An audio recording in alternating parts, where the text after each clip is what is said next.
El fondo tiene una historia en 3 etapas. La primera etapa va del año 80 hasta el año 2002, más o menos, que es una etapa en la cual se empezaron a cubrir tratamientos de prótesis de cadera, cirugía cardíaca, después angioplastia, la diálisis renal, es decir, esas 3 grandes áreas, renal, cardíaco y prótesis de cadera eran los grandes, además de todos los trasplantes, trasplante de médula y trasplante de órganos, se cubrían en ese momento. La evolución durante esos años en esa primera etapa fue de un crecimiento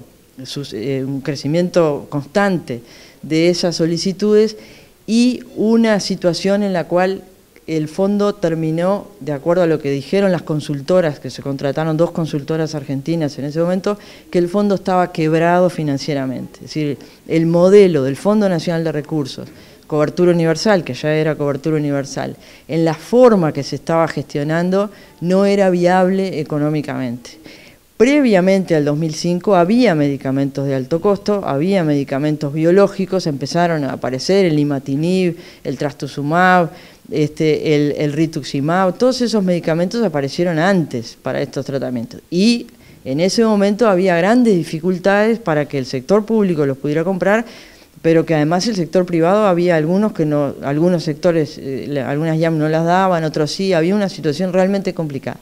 En el 2005 se incorporaron con este modelo de cobertura universal, es decir, independientemente de dónde estuviera afiliado la persona, recibe esta medicación.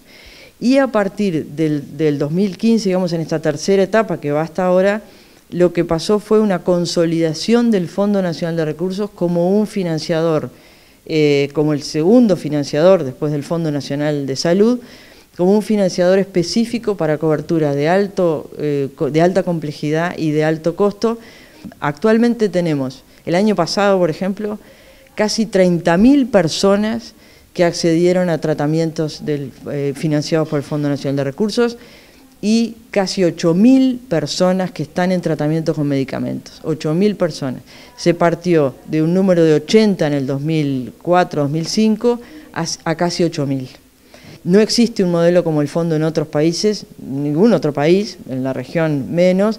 Realmente yo lo que contaba al principio, se sorprenden de ver que Uruguay tenga un modelo que permite asegurar que la cobertura de tratamientos que son de alta complejidad y que exigen muchas veces un seguimiento durante años, pero lo que quiero resaltar es que nosotros, en términos de tratamientos con biológicos, de tratamientos de alto costo, estamos igual que los países desarrollados. ¿Cuánto es el presupuesto que el fondo destina año a año para la financiación tanto de los actos médicos como de los tratamientos con medicina? Bueno, el fondo destina en dólares, ha cambiado el valor del dólar, pero el año pasado, por ejemplo, fueron 250 millones de dólares. De esos 250 millones de dólares, el 80% es para pagar procedimientos, trasplantes, prótesis, cirugías cardíacas, todo eso que vimos, y el resto es para medicamentos y gastos de administración. Se gasta alrededor de un 17% en medicamentos de alto precio.